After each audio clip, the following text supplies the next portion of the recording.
Hello and welcome to the CTN webinar. The topic for today is steps to practical, predictable, and scalable mobile-centric end-user experience. And thanks so much, Cigniti and Krovvidy, for helping us put this together and sponsoring this. I am Sanjog Aul, your moderator today. I'm from CTN, that is CIO Talk Network. So the idea here is to discuss about things which people are trying to do in this new and ever-growing mobile ecosystem, and we are trying to put the applications, etc., out there. How would you build an experience so that mobile users keep coming back, keep using it, and stay loyal to you? With all of that said, and we will get into more details, we would like to first start with a question. And question will be, of course, for the panelists, and audience members can also chime in. If you were to build your career as an artist, which type of art would you pick? I'm going to say ladies first. I am happy to jump in. I would absolutely make a career as an animation artist. And that's because I think it's a wonderful way to tell stories that is only constrained by your imagination. So being able to tell stories and enjoy the beauty of the animation is something that I've always aspired to. That's great. Who else? Anybody else wants to be an artist? A secret dream of sorts? I'll go short films that would fit within 6 months. So you want to be like animated. Anyway, so she's going to put herself in there. You get a gig out of it, right, Lori? All right. So the reason I bring this up, because see, when you try to look at an artist, what does an artist do? They dream. Then they keep practicing their craft and they do it for the love of it. And the goal is that they achieve mastery in it, if they could at least strive for it, to create an experience for others. I was trying to make a way to connect what we are trying to do for these individuals who are end users, and we are trying to be the people who are providing that mobile-centric experiences. We almost have to, while there would be a science involved in it, but we almost have to start thinking about it as an art form. And that's why if that artist meets a scientist, maybe that would be the recipe. But essentially, what are we dealing with? Based on the conversations we've had, we have seen people talk about them not being able to understand, or they have a tough time understanding what's the current requirement from the user and how is that morphing. They do not always have a clear idea about where the user would come from and then how much experience, like what kind of device they're going to use, which platform they're going to use. And then mobile device doesn't by itself give the experience. It's your infrastructure, the architecture, and all of that. So you are going into a place where the user is going to be demanding, going to be fickle, and going to be looking for ways to use your experience that you provide, but they do not like, if their own benchmark is not met, they will be very easy to complain and very easy to defect. But so how do we handle this? So for that, I have a bunch of professional artists, select ones though. So I will just go through them. Laura Moni, Chief Information Officer from Sun Life. Hey, Laura, how are you? I like your animation one. I'm going to take you up on that one. And we have Vince Kellen. So Vince, did you say you wanted to become a TikTok artist? Right? Short films. Short films. Okay. Yeah, but that's all what right. TikTok now is. TikTok. Okay, there you go. I'll remember you with that. So Raghu, I didn't hear from you. Any art form? Painting. All right. Aref. So Raghuram Krovvidy is the President and Global Delivery Head for Cigniti Technologies. And Aref Matin, Chief Technology Officer with Wiley. Aref, what's your art? So I recently attended the Van Gogh Digital Museum, animation, as well as fact and fiction arts, which I really, really enjoyed, right? How different types of art have been combined to really provide a digital experience there. That was really phenomenal. I like that. All right. So then we have, so Aref Matin, Chief Technology Officer for Wiley, and then Chris Panagiotopoulos He is the Chief Technology Officer with LifeBridge Health. Hey, Chris, what's your art form? Hey, Sanjog, thank you. Closet guitar player. So in my earlier years, I loved playing guitar, music, would have loved to be able to continue that. So that would have been my art form. All right. So let's quickly go through the approach we will take. This is like a workshop. So we'll have each of the panel members will speak or rather share their top challenge, which prevents them from delivering a practical, predictable, and scalable mobile-centric user experience. And then we'll also ask the audience members if they have to share any. And then we go back to the solutioning, where each of the panelists will share what they have done to try to solve those top challenges. And then each of the panel members will chime in to give advice to each other to see how they can get over the hump that they are currently facing, or the stigma, the snag that is hitting, which is preventing them to fully cure this problem. And audience members are more than welcome to use chat and or even request to be unmuted so we can bring you into the mix. So with that said, let us start with you, Laura. Go ahead and share. Try to keep it around 2 minutes. A quick background about your organization, of course, yourself, and the top challenge that you're facing. Give us some context of that challenge too. Laura Money, I'm CEO of Sun Life, and I've worked for about 30 years across the US, UK, and Canada in a variety of technology roles and consulting. But for the past 20-ish years as an executive at 3 different financial institutions. Sun Life is a leading financial services company that helps our client achieve lifetime financial security and live healthier lives. We're focused primarily in wealth, health, and life. So, there are a number of things that are holding us back in terms of mobile user experience. And I really think about it in 3 big categories. So bear with me for a minute, and then I'll focus in on the one that is maybe of the most concern. We've been on a mobile client-centric journey for a while. We launched our first app well over 10 years ago. In the preview, and we were just chatting among the panel, I talked a little bit about a more recent app that we launched, which is Lumino Health. So it's a health services app, and it does include telehealth. So hopefully Chris and I will get into that a little bit later. But there's these mobile apps take a lot of design work. And as everybody knows, talent in the tech industry is really at a premium now. Really, truly a war on talent like I've never seen in the 30 years that I've worked in this space. And it is a real challenge, not just on the tech side, but getting good designers who will work in this space, will really bring some of that design thinking into our working. Now, underpinning any great design, obviously, you need a modern tech stack that is going to enable you to even build these kinds of experiences that the designers could dream about, as you say. And so, like many organizations, we've got legacy technologies that sometimes constrain how fast we've got to do, how fast we can really get to things, and how much it costs to do the things that we might want to do. And then even beyond that, the third category is really how technology and business folks really work together. And can we get out of our real, nobody, I think, builds an app anymore in a waterfall way. But some of the agile that we say we're doing isn't really very mature.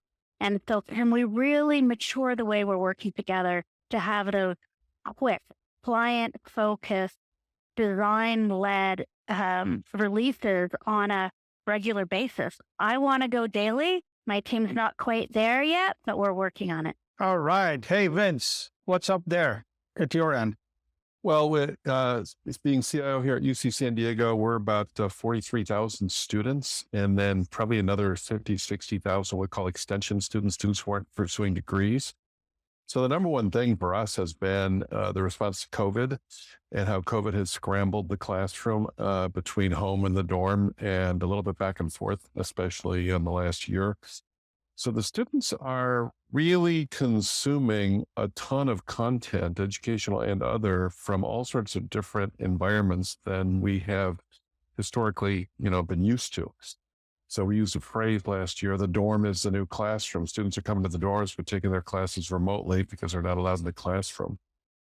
And so that's been, sort of an infrastructure challenge on just getting wireless services to the mobile devices, and knowing that across our campus, students are moving in different spots they never moved.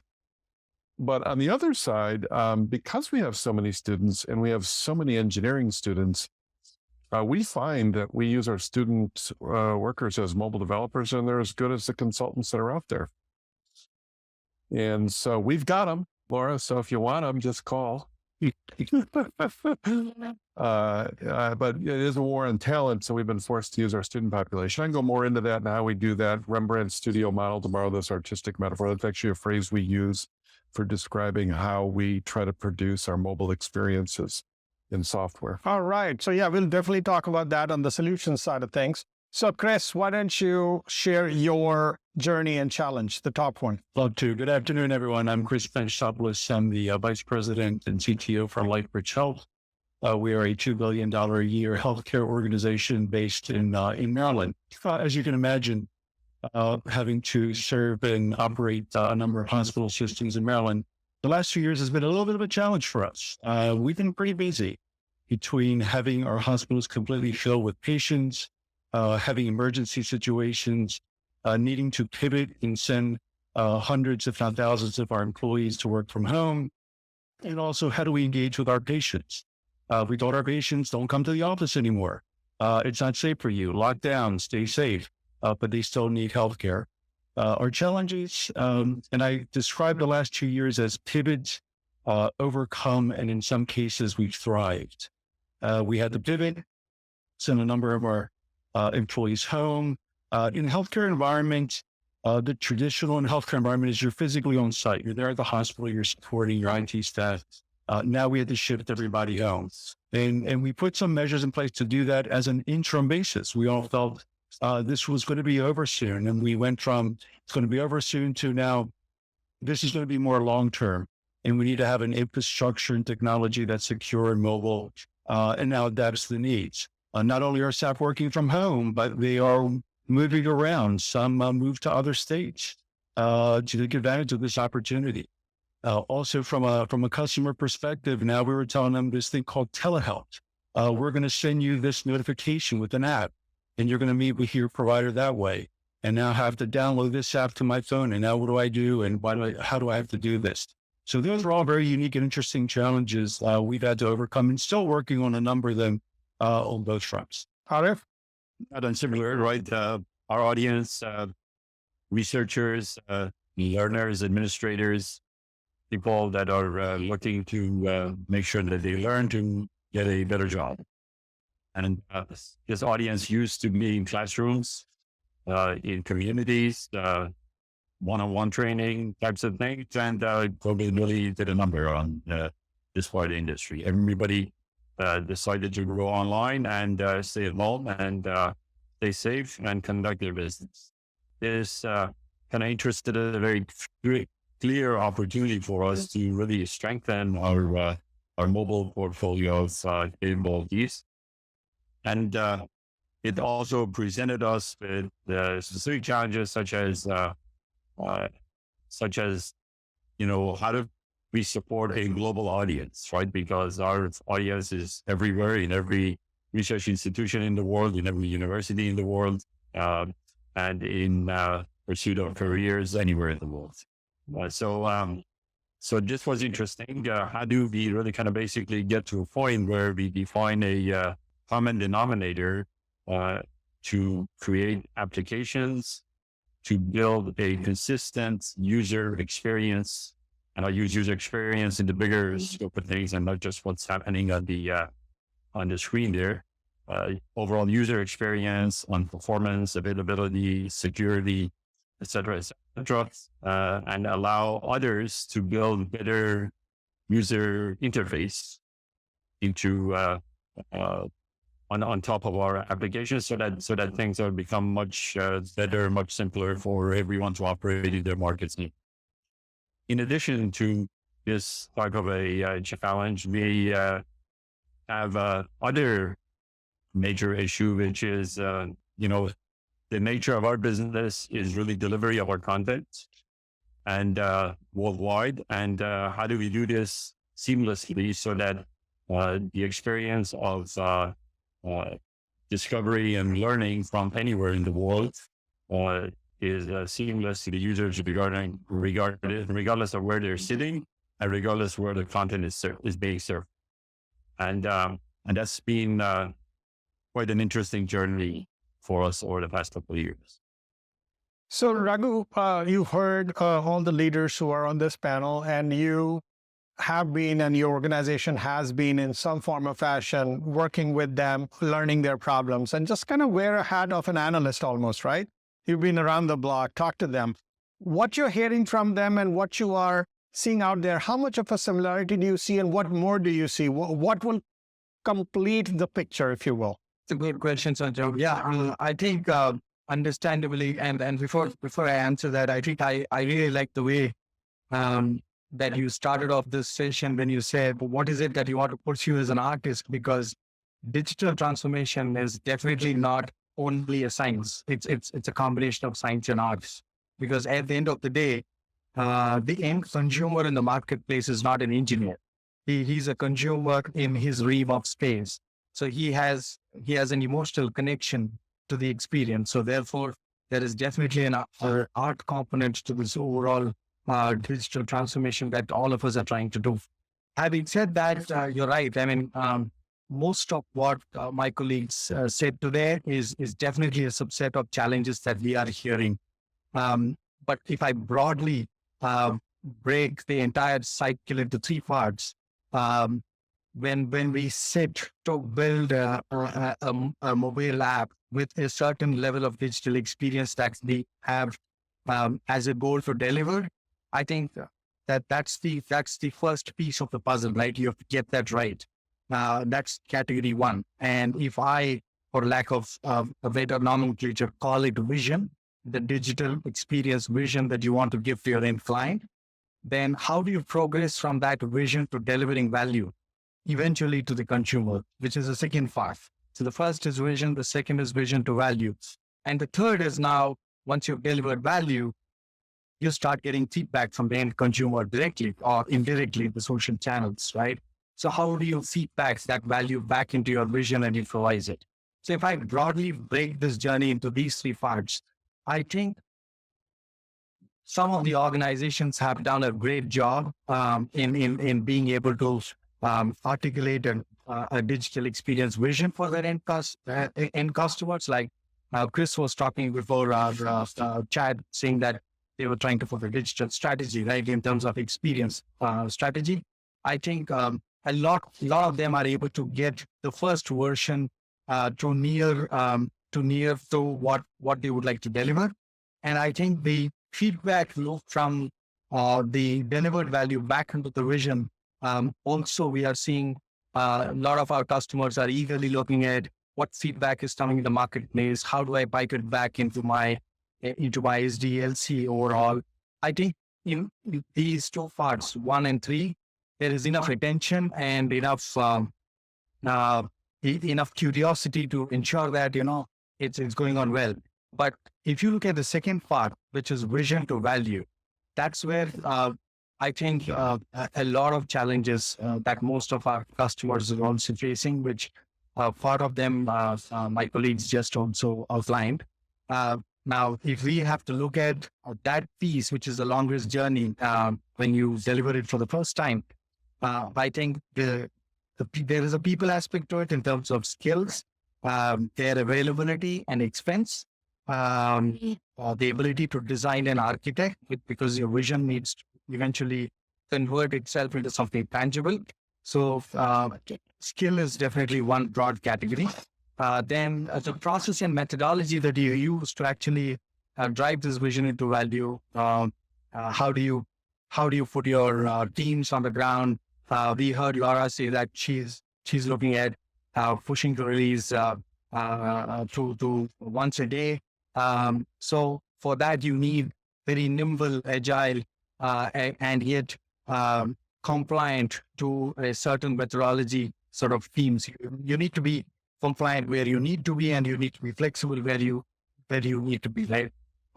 So and also the metrics that you use to measure how you are inching towards that experience that you want to render to your customer, right? So that's the piece that constitutes overall process and methodology. And the last piece is, of course, infrastructure. And when I say infrastructure, I mean how much of a real-time enabled infrastructure we are able to provide throughout these SDLC so that you are able to experience potentially what your end consumer is about to experience while going through the SDLs, right? So across these three pockets in that vision to value journey, we are seeing clients facing challenges, Sanjog. Thank you so much. So this is great set of challenges. So very quickly, anyone from the audience members who wants to just chat their top challenge, please feel free to do so. We will continue in the solutions discussion, but we would like to take those up or any other questions that you may have. So that said, so Raghu, when you said vision to value, right? I was talking to someone recently, and they said, by the way, between vision and value comes another V, which is called vicious, because it becomes brutal sometimes before the value is actually seen. So Laura, coming to you, since you mentioned you got a couple of different challenges, right? Let's take one of them. And let's look at what you tried doing, because you knew this was a challenge, and yeah, you can work at it. What did you do? What worked? What did not work? What's the learning? And where is still that struggle where all of us could kind of jump in and see if we can help you move forward? Sure. Well, why don't we just focus on that upfront design piece and just having the talented designers who can actually work with our end users to design that great experience, and who can also work with our developers and the internal team to make it come alive. So there's a few challenges there. One is a pure talent one, but the other one is that the teams aren't used to working in a design-oriented way with true, I'll call them artists, because really they go through a very structured process, designers, but they really are artists. And there's some very specific things when you think about mobile that you have to be very wary of, right? You have to realize if somebody's, and I'm going to use the mobile device, if someone's on a mobile device, we know that within a minute, they're going to get it, on average, they're going to get a text, email, some kind of alert. They're going to be interrupted. So you can't count on them having a very long attention span. So you need to make sure that they also might get disconnected. So you need to make sure whatever they're doing is saved and they can come back to it. There's also, helping the client or the user understand how many steps are there? How long is this going to take? Can we do each one of these steps in a way where they can complete something before they're likely to be interrupted? So having designers who understand the inherent constraints of a mobile experience, working effectively with the internal development and business teams to create a wonderful experience, that's all a challenge on a number of levels. So what have we done? We've really started to educate the organization on how important the design is and how important it is to really co-create with our clients, co-create all along the way. And even when you're co-creating, one of the things we found is our clients, I think this is true of everybody's clients, what they say they're going to do when you do the focus group and you do the mock-up is different than what they do when you actually deploy something into production and it's in use. So you have to have many touch points with the clients. And then even when it's deployed, that A/B testing that we all love is a super important technique to make sure that you're actually getting the experience you want. And then it's a change management journey for those designers to actually work with the team and not just have, some smart person at head office say this is how the mobile team should work, but actually a designer who's immersed in the client experience. So there's cultural challenges, there's getting talent challenges, and then there's just the mechanistic methodology challenges. And how do you keep the client engaged and make sure you're designing the best possible experience from vision to value, as you guys are talking about? Okay, right. This point, Yes. I think Laura is nailed it right there, right? So this is an important issue because of the fact that that design part is really important, and getting businesses and business development processes, you really kind of start thinking about the design of a mobile lab is a big challenge, right? This is I would say by far the biggest area of concern.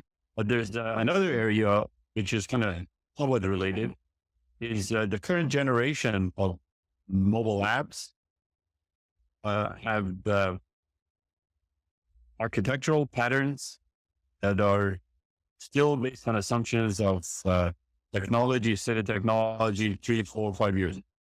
And the architectural patterns have changed. What does that mean? Right? There's this area referred to as edge computing, right? That using edge computing type technologies for mobile will allow the users to shift a lot of the feature functionality that would usually show up inside the mobile application away and into a public cloud network, so that the application doesn't have to be continuously more and more sophisticated. The application can be simplified while the cloud is doing a major part of the application. But this separation and really kind of taking advantage of the newer technologies that are coming out in this can help really simplify the user experience related to issues that people are saying. And the best applications that you see out there today, when you compare the mobile app versus what's on the web for the same application, you will see that many of the features that are on the web do not really show up in the covered. Right. And for doing certain things, you have to go to the web to simplify, keep the UX and UI much simpler on the mobile app. And now talk about edge computing, shift a lot of the functionality that's happening traditionally in the mobile app to the cloud. You will help significantly simplify the user experience. Okay. Go ahead. Just Chris, go ahead. I'll do it. I really like the vision to value and the viciousness in the middle. I think with Sandra and I we tend to create what I call user vicious application versus user intuitive. And to Laura's point, when you have engineers who think in a very structural manner, it's step, step, step, step. They design it in such a way that's intuitive to them. However, when you look at your user, and I think Laura did very good, within a minute, you're going to get a number of interruptions on your mobile device. So if you've got an experience where I've got to download an app and I've got to figure out and take a long time to figure out and maneuver how I'm going to go through it, to me, that's a user vicious experience versus user intuitive. That's been one of, I think, our challenges. We realize mobility is here. We're trying to adapt to it. We're trying to get something quickly out there. And the artistry you talked about earlier, and I like that analogy in the fact that we design like engineers or technical people, and we need the design in mind that this has to be not friendly, because what may be user-friendly for me is not user-friendly for somebody else. My wife tells me all the time, it's like when I look at something and I say, oh, it's easy like this and this and this, and she goes, well, you get it, but that's not my world. That's not as friendly to me. So something that's user intuitive, and that's where I think the struggle is, because we're trying to rush to adapt now to a consumer. Vince is probably the opposite, because the consumer is pushing hit. He's got that digital native audience where we have, in many cases, digital native and digital immigrants. I'm a digital immigrant. I didn't grow up with this technology. I had to adapt to it. I think somebody may have mentioned earlier, here I've got young male sons who they're teaching me sometimes, what do you mean, Dad? You don't know this? You're in IT, but it's a different world and how you have to adapt. And I'd love to share a little bit the experience we talked about with Laura earlier with telehealth, how she was able to adapt with her daughter. And that was exactly what telehealth was intended to bring, the ability of convenience. I can't get to a hospital. I need to talk to somebody. Is this urgent? Can they give me meds? And the experience she shared is exactly from a health perspective we want to hear, but we know as a consumer now, Laura and many like her are going to expect more. And that's what we're trying to figure out, how we take that vision of that more to value and try to bypass that vicious. All right. So Raghu, you have a comment before we go to Vince, yeah? Yeah. Really. So I was just agreeing to what Laura said. I think designing the whole concept of design I think is relatively new in terms of how the workforces are adopting to it, the whole design thinking. So Laura, what we try to do in our organization at least, and you would agree, being a services company, we have a workforce that potentially is talking to hundreds of clients, right? Parallel. So at least from our side, what we did is to generally up the levels of design thinking adoption and being part of that interpretation. Whichever internal apps we develop for our own organization, be it a new HR mobile app, or be it a new project management office app or resource management, whatever those apps are, we have ensured that our employees who are engineers, and like Sanjog was saying, we look at what hobbies they have and try to assemble a bunch of people, put those employees as part of that application development itself. Whether it is, even if we are buying a commercial off-the-shelf product, we do ensure that these guys become a part of that work group, and then the whole design thinking piece in terms of asking for what features they would like, or how do they like to see those features on the screen, and bringing that user friendliness interpretation of what end consumer, in this case employees, are. And that has helped us generally increase adoption to an overarching design-based thinking. Vince, you mentioned talent, and then you said is churning out talent or spawning talent because you're an educational institution. Would you say you're going to be finding your own medicine by doing so, or is there still gap, which of course you said there is a gap, the talent gap and the other things you mentioned. Is there something you did which you can say, talking 2023, we did the same discussion again, you'd say this no longer is a problem for you? Yeah, I mean, it was a problem in years past and hasn't been recently. And here's why. One, there's always been a talent shortage for mobile. We've known that for a long time. Two, we've got a lot of students. So we've sort of put together what we call a Rembrandt studio model, where we have a full-time staff, a person who's really good at designing experiences mobile. And that person works as kind of Rembrandt, sketching out the larger design. And then we have an army of students who come in and help fill in. That's how Rembrandt mass produced a lot of his paintings.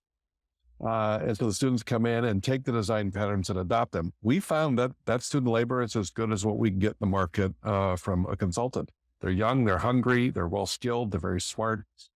They're also really kind of mobile savvy. So they kind of have their own intuitive sense of what they think that experience ought to look like. So that's been working certainly very well for us. I think the other half of this equation is, mobile's sort of like the surface layer sitting on top of a whole lot of infrastructure. And all of that infrastructure has to be inclined and leaning into mobile in a big way. So I look at the CIO as kind of this organizational and technical integration artist that has to deliver useful and at times compelling digital experiences in the mobile world. So part of my job is to get all layers of that architecture lined up. So all of our enterprise architecture now is in the cloud. That's been a 5-year journey. Our enterprise system architecture, so all of our core transaction system, whether it be student financial or research or whatever. We've got a very strong integration layer we call our iPaaS stack that's completely in the cloud. We have a very high-speed, what I call next generation 21st century analytical environment based on SAP HANA. That's in the cloud. And then we have our institutional sort of API layer around all of that. So the mobile gets full benefit to virtually any bit of data or any transaction anywhere in our environment. And on top of that, our data warehouse architecture is what I call now synaptically ontologically congruent, meaning all of the data is conceived in the whole and all of it aligns with each other, can be linked and joined with each other through common identifiers, and is coherent. That's the vicious underneath mobile that enables those mobile experiences. So it's like, when you see the mobile experience coming out on your device, that's like 1/100th of the puzzle. The other 99 parts of the puzzle is that full stack and the organizational alignment around that full stack. And Vance, I think you make an excellent point, and these are all interrelated, because without that stack, you can't create those experiences without a modern stack. And you also can't attract the talent and the students that you're working with, when they graduate, you're spoiling them because they're going to go into industry, and not everybody's going to be as advanced as you are with everything in the cloud. But absolutely, we're finding that the top talent and students are not interested in working with legacy technologies. And so the faster we can modernize our full stack, the better off we'll be. Not just because it's going to be more flexible, but because we'll be able to attract even more talent. So it's a little bit of a vicious circle as well. Yeah, and I think the comment that the half-life of mobile software architecture is short, that's a very fair one. I mean, software evaporates over time, anywhere from 30 years for big scale enterprise systems to maybe 4 years for mobile. Recognizing the different half-life to the design patterns and the architectures is important. And then building our shop floors, meaning how we manufacture this stuff internally in our units to respect those different half-lives is very important. So, Chris, coming to you, you did mention about your ecosystem and the kind of challenges to the point that Vince is making, that there is 99% of viciousness to give the 1% of the value. I mean, if you were to go with that when you're trying to solve your problem, nobody would want to keep viciousness, and then you don't want your team to come and kill you because you're trying to give great mobile experience. You want to give them a life too. What are you doing in your journey to go from vision to value and viciousness in between, so that the viciousness percentage reduces and the outcome increases in value? What have you done to that end? Yes. Well, that's a big question, right? And where we're coming from is a position where we have a number of ways that patients can interact. And what we've created is what I call kind of this spaghetti system. Is there's system 1 or 2, 3, or 4, depending on what you're trying to accomplish, whether it's a telehealth visit, making an appointment, trying to search for a doc, trying to access your portal for your health information. So the information is there. And if you look at it from a patient perspective, we say it's there, but the challenge is, how do I get to it? And taking that vision to value and trying to avoid the viciousness. I think we are in the viciousness, to be frank. We're there right now. And what we're trying to do from an overall digital strategy, consumer strategy, is how do you combine all of this with what I call a white label app that the customer only sees one app, one way to get all of that, and you architect that stuff in the background so it's invisible to the patient. To Vince's point, when you develop these stacks over time, the technical challenge is now how are you going to integrate all this information, and having the talent and the right people to be able to do that has been a challenge. Getting the resources dedicated to that has been a challenge from a healthcare perspective, because especially over the last 2 years, given some of the prioritization of really being very tactical. In essence, for about a year or so, most healthcare systems had to pivot from strategy to being very tactical and making sure that we were supporting the hospitals and patients in turn. As we're hopefully starting to see at some point, we're coming out of this pandemic, the focus is, okay, how do I take this situation we've created to interact with our patients and make it a lot easier? Well, the challenge in Alara State is resources, the right people, the investments, and the demographics. We have a demographic, our patient demographic, as I mentioned earlier, are from those who are very digital natives and very comfortable with technology. And we're seeing now more so the millennials are really driving this, where the expectation is, I will be able to get my health care through an app. I will be able to interact with my primary care provider through an app. I don't need to go into an office. I don't want to deal with email with you have your geriatric patients or your senior citizens who are typically dependent on the millennials and others to help them, guide them through that experience.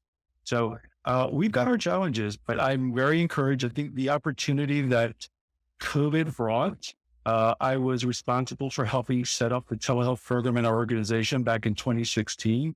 And we did it very well internally, but we had a difficult time with consumer adoption, and good, bad, or indifferent. COVID brought that consumer adoption, whether people wanted it.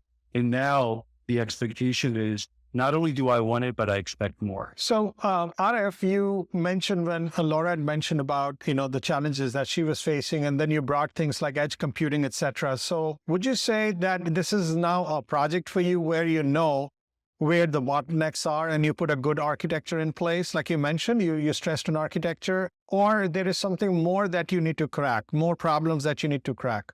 Yeah, there's a little bit of background noise beyond my control here. Yeah, I think that the architectural patterns are very critical. The systems and the databases in the background that Bush was describing, the so-called stacks that Bush was describing, are pretty much following the previous generation architectural pattern, and that pattern is changing fast.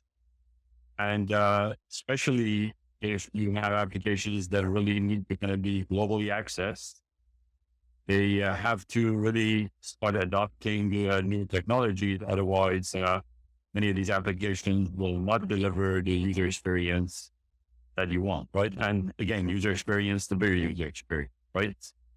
Less than 3-second response time, right? Making sure that you provide capability to do solid streaming kick, right, of video. Being able to start your application someplace on a device, finish your application work someplace else on another device. Being able to do work offline, and being able to upload it automatically. Being able to switch context, switch location during the application. Right, many of you have noticed, right, in a Zoom conference or a Microsoft Teams conference, you have the ability to switch from one device to another device as you go from location to location. Wouldn't it be nice if your location was detected and automatically you get a request on your mobile device saying that, okay, well, now do you want to switch to this, instead of me going into the Microsoft Teams application, starting the meeting again, and you go through the routine again to set it up on my mobile, right? Artificial intelligence, finding the locations, and really making sure that your application functions holistically with a common user experience based on new architectural patterns. I think is the next set of challenges, right, that it's the industry and have to take advantage of. So, Raghu, I have this question, which based on all the different feedback that was given, starting from talking talent to creating a good design, to creating the good architecture, then creating the good code, if you will, for the mobile devices. And all of that culminates into a couple of seconds, which make or break your perception about your app and adaptability. There's way too much writing. And then there is a so-called assurance.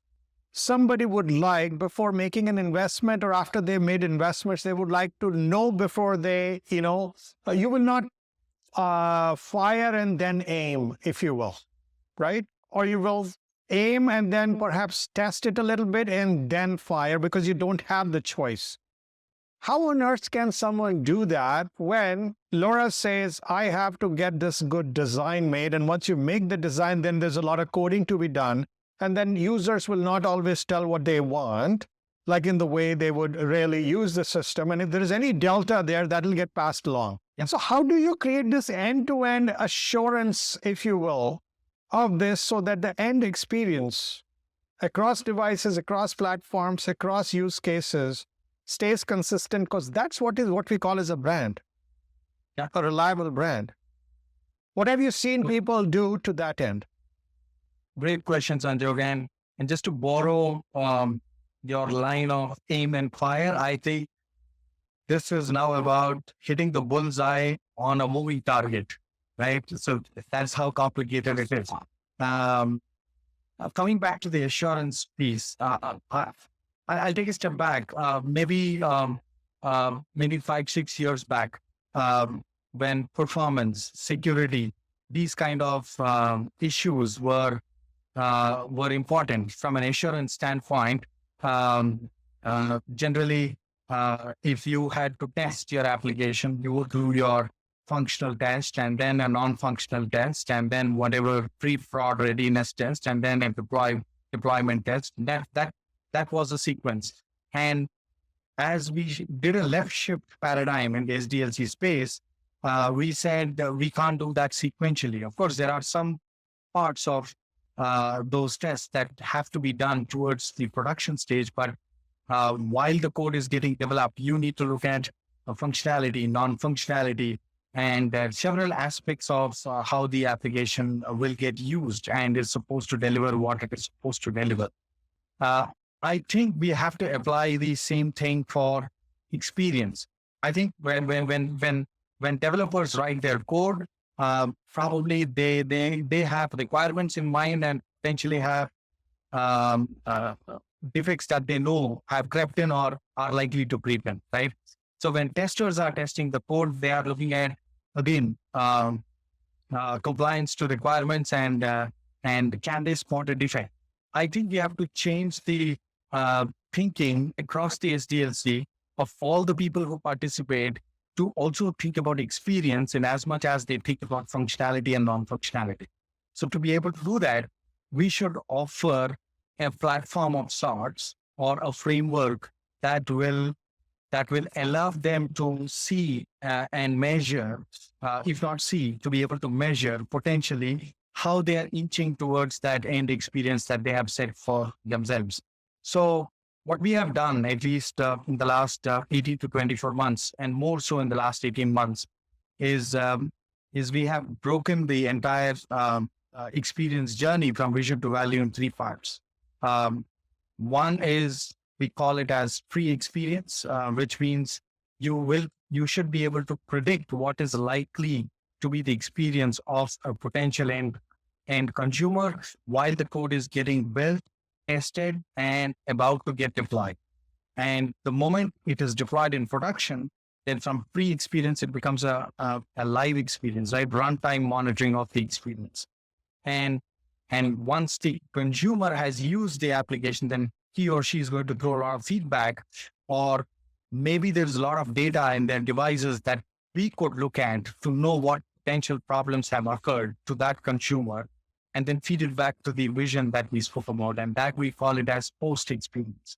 So we have put together a data and analytics platform along with some prescriptive do's and don'ts, and also some prediction components that almost like, it's like a code profiling tool that tells you potentially where the defects are, right? So though we are not yet matured to that level, I would say we have been able to put together a 3-phase component-based platform that tells how your experience is getting built. And I think as long as we measure this metric, and this experience could be, as Aref was saying, your potential page loading time, right? One aspect of. But there are several data components that fit together to define this experience measurement. And as long as we put that metrics framework underline and measure it right from the word go of defining a requirement, and as it progresses into engineering and deployment, and see what's the experience index is like, then I think it will be a robust way to at least provide a assurance mirror to the entire team as for them to know how they have inched towards the experience goal. Sanjog, I got 15 seconds of just comment on your initial question. And I remind people the most profound business propositions are the most vague. And business development, value development is not a waterfall methodology. So it's not aim and fire. It's explore, fail, learn, and adjust faster. Yeah. So that's what we have to do to our business, is learn how to get to agile business development, especially in the mobile realm. I totally see that. So Vince, my concern is that at any point while you're making the next iteration or what you're working with the mobile person, a lot of money has been spent, blood, sweat, and tears has been put in. and then mobile users very quickly shoot it down. Well, that's where incrementality and agile. I mean, that's what agile is made for, is getting the incrementality down and getting the cycle time up so that the failure is far, far less. And so would you say, in fact, there was a question by Arunanshu Paul, that's the person from the audience. The person asked, how do you perceive the role of customer sentiment feedback loop in the process from design, code, test, rollout of mobile apps? So is that what you're referring to as an iterative? Is not just in the way we code, but also continue to get the customer sentiment on how they're... Yeah, absolutely. Customers and their businesses have to get in a tight loop and learn together. So we have to learn from the customers have to learn about our value that we provide.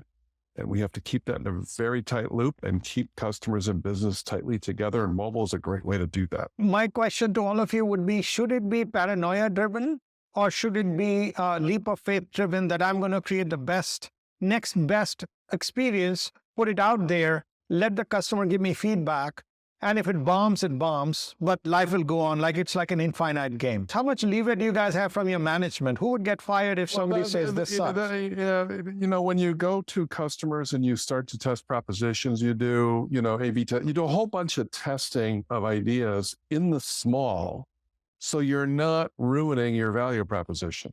You're really just learning with a portion of your audience. And we do that all the time, certainly in our world. So you're doing prototyping or piloting is what you're referring to, right? The smaller subset. Smaller subsets, limited roles, whatever you call it. You have to learn in an incremental way so you control your risk. Binary thinking about everybody or nothing is just not, if that's what you're coming at, don't enter the mobile game. It's not an all or nothing proposition. It's a continual evolution. So you got to take an evolutionary adaptive mindset in how do I provisionally learn in ways that are safe to the organization that let us explore our value proposition, knowing that assurances we're going to deliver on an initial value proposition is not likely to be true. But value delivery over time is likely to come in places we didn't think it would be. So it's not so much did we hit our prediction, it's whether we got value, especially in areas we did not predict. I know this is unsettling for business people, but this has been life in the 21st century business world. It's an evolution, right? You start off thinking this is a value I'm going to bring, and over time it evolves and it changes. And absolutely, you incrementally test, you use a pilot group. We love using our own staff and our own organization to be the pilot group for new apps. We're rolling out one, which is a way for them to interact with a physician online to text and predict maybe what kind of services they need. So we do a really good job of using ourselves as our own guinea pigs and our own population and learning from there. And then you adapt, you learn, and we've tried a couple that just didn't really take, even though we thought they would do well. And then we found other options that when we adopted, we found our staff as consumers as well of healthcare services gave us feedback that this works out well. It's a continuous learning process. There's no formula that I could tell anybody. Do X, Y, and Z, and you're always going to be successful. It's look where you did well, look where you didn't do well, adjust, be resilient, adapt, and then move forward. But there are also some established patterns, right? I don't want to lose track of this. Sorry, Chris, right? The button in the corner that says leave is an established pattern. People know that that is something that's tested and users like, and you can actually kind of basically copy that idea when you're designing your application. You don't really need to go recreate the wheel to redesign every application and incremental. But for those who were paying attention a couple of years ago, that button was not red, right? So it started changing color because it became obvious based on the user experience and testing that people really need to find it, right? It's easy to find. The Microsoft X in the corner of a screen didn't develop overnight, right? somehow they discovered that, okay, well, this is the best way. We will teach our users how to basically close the screen and get out, right? And that became a standard, right? So the pattern is doing this, and they can be copied and they're tested well. And everybody knows that when you see an X on the screen, it means something, right? So we have to leverage the lessons learned and not try to recreate the wheel, and leverage those that are tried and true industry patterns inside our application. Absolutely. Definitely benefit from those who have made those mistakes in the past. That's right. And I just want to say, when we get the mobile experience right, it truly can be transformational. I know before we had the audience, Chris and I were talking about the telehealth experience, and COVID absolutely opened up that experience, but we'll never go back. I was explaining about my daughter who fell riding a bike. We were in a remote place. We were an hour and a half from a hospital. And without ever using telehealth before, we were able to get an appointment, get a prescription for some antibiotics. She had an infected arm, get to the pharmacy, get back, rather than spending 6 hours getting to a hospital, sitting in a merge, doing a zillion tests, being exposed to COVID because this was pre-vaccination, et cetera, et cetera. We had a sort of 2-hour online experience between signing up and registering, talking to the nurse practitioner, uploading pictures of the infection, getting the antibiotic at a local pharmacy, getting back in time, to have a really, really nice evening.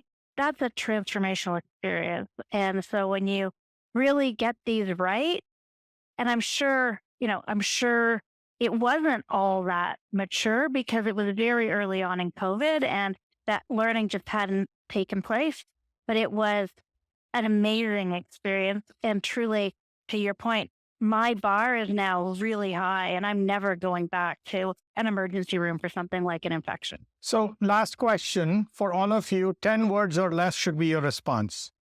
What is that one thing that should change in you as a leader? You means individuals, you, who are leading the show in your respective organizations, so that the end result is a practical, predictable, and a scalable, mobile-centric end-user experience. Ensure that my staff feel comfortable with making that change. Okay? Give them the immunity, give them the comfort that, go play with it. We feel comfortable with changing, pivoting, trying something different, failing and learning and moving on. All right, cool. Take next. Create an environment where people can actually fail fast. Hey, you copied Chris's. Give me a new one. I have many. No, so this is a good one. In fact, good that 2 people are telling that message is like a reinforcement of that thought, right? So Laura, go ahead. The failure rate in mobile is high, right? So you really have to kind of create and shield an environment that allows experimentation, productivity, and learning from this high failure rate in the mobile app. All right, very quickly, Laura, 10 words or less. The other side of this same coin, I have to work on myself to let my team do that. So I have to remember not to try to direct the team and to really empower them. Raghu. I think incentivize the team to become co-owners for that app, even in terms of revenue. All right, finally, Vince. Try to be less demanding. There was a great quote attributed to Beethoven called, do you think I care about a wretched fiddle when the muse inspires? So we have to care about our wretched fiddles. What a great conversation today. So special thank to our panelists, Laura Moni, Vince Kellen, Raghuram Krovvidy, Aref Matin, and Chris Panagiotopoulos. Thank you so much for, again, all the attendees who took the time to listen, and hopefully you got some good nuggets out of it. And thanks so much, Cigniti and Copiton, for being our sponsor. I request everyone to please help and complete the survey, the feedback form, which will pop up when we end the webinar. So have a lovely rest of the day and keep doing the good work. Take care.